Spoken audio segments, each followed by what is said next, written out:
editing is the third time the film is directed, the way I see it. The very first time is when it's written. The second time is when it's actually directed.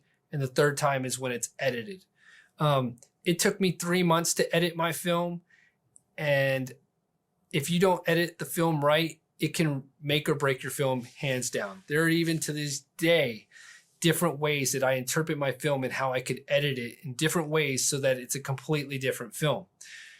Changing just one scene could make or break a film. I hate to always say make or break on little things, but there's a lot of times, and you probably even know films of your own that you've seen where you think, wow, if they just took out this one scene, that would be a completely different movie. And it might even be better sometimes. I know I've seen that in other filmmakers' work, the people I know. So it's hard to see it in your own work. If you can hire an editor, I think you could do that. Get a strong editor. I edited my own feature film, but there are certain scenes where I think to myself, what if I would have done it like this? Or what if I changed this? That would completely change the movie. You know, is that or isn't a good idea? It's hard to tell sometimes if you're too close to the film.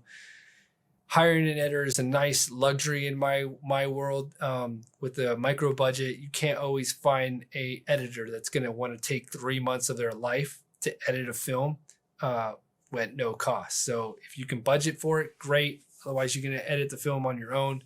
Got to get feedback and see what you can do. My original cut was 90 minutes, and I cut it down to 70 minutes. So editing can, again, make or break a film. Take editing very seriously.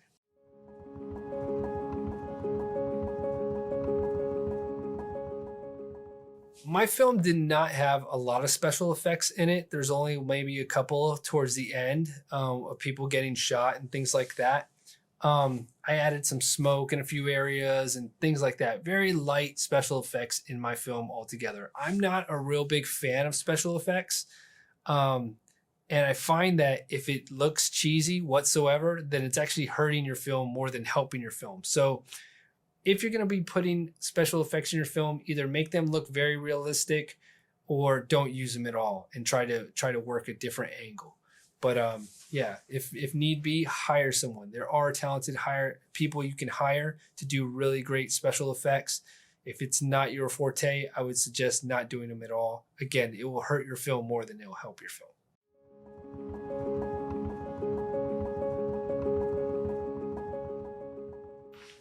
Sound mixing is very important.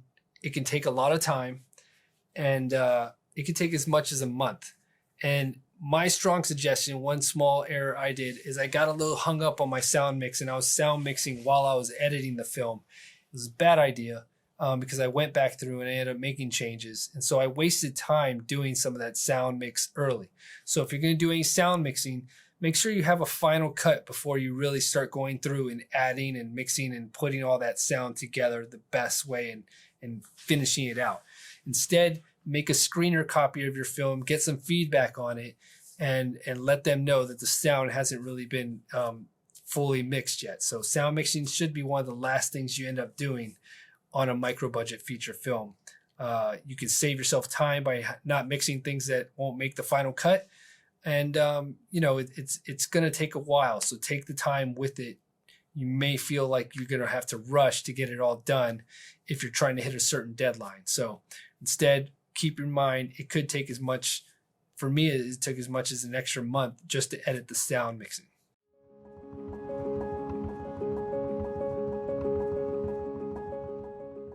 I'm still going through my distribution model. A film festival run will take about a year.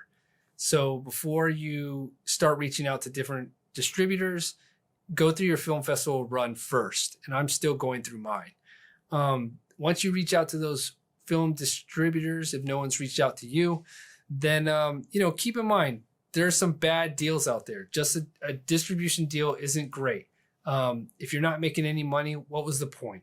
So, you know, to brag to your friends that you got a distribution deal, that's not, you know, getting on Amazon or Netflix or any of these other platforms. It's not going to make you rich.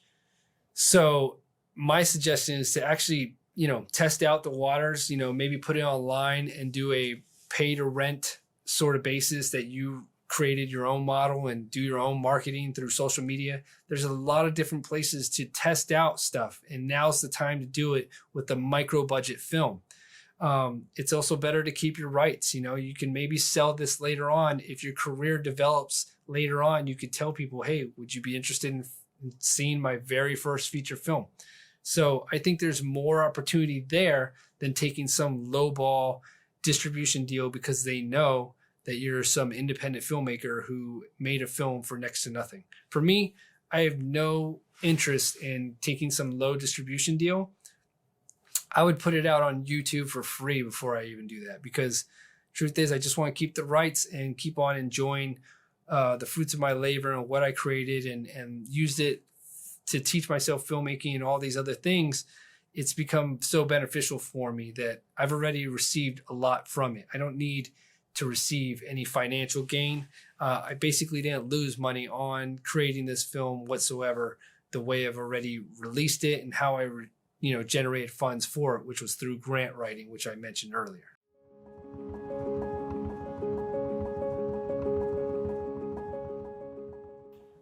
Film promotion is probably more important than many of the aspects of creating the film. I know that sounds bad, but a friend once told me, and I had to agree later on, is that he would say, I would put more money into the poster and the trailer of the film than the film itself sometimes.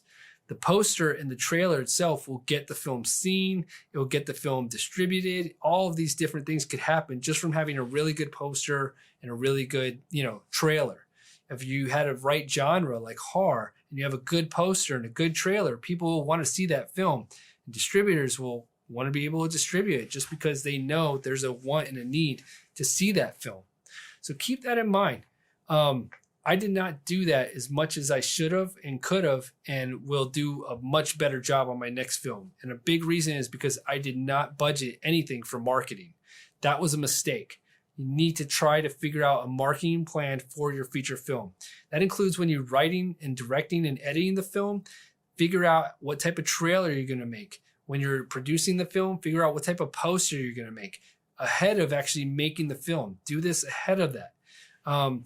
On top of that, have a local premiere, a red carpet premiere. Try to get, as much press as you can and utilize that press as leverage for promoting your film and getting people to watch your film and getting, some sort of buzz, some sort of quote that you can pull. Any sort of good publicity is really great for that. As well as create a social media platform for your film. Now, I didn't do this. I didn't want to have all these kind of like zombie, social media pages where it's like they were good for a year and then I didn't really do much with it because the film has already gone through its whole distribution process. But the truth is, distributors, film festivals, any of these platforms, they're going to want to see how much of a following you have, how much of a work you've put into promoting your film. It's only going to work to your benefit. So I made that mistake. I'm not going to do that with my second film. Yeah, I'm not going to make that same mistake. I'm going to do a lot more promoting and do a lot of this ahead of time. And I'm going to plan on doing that by developing a marketing plan for my film ahead of time, putting some money aside from the budget for marketing. I was too reliant on hoping to get a big film festival to pick up my film, which didn't happen. And so as a result, I'm kind of stuck in this limbo space where I'm like, well, how am I going to find a way of getting more promotion for my film without a budget for it? So like I said, I put a lot of money into your posters and trailer and extra marketing. I think a lot of filmmakers don't do this. They don't budget for it. They make this mistake. And I suggest you do not make this mistake.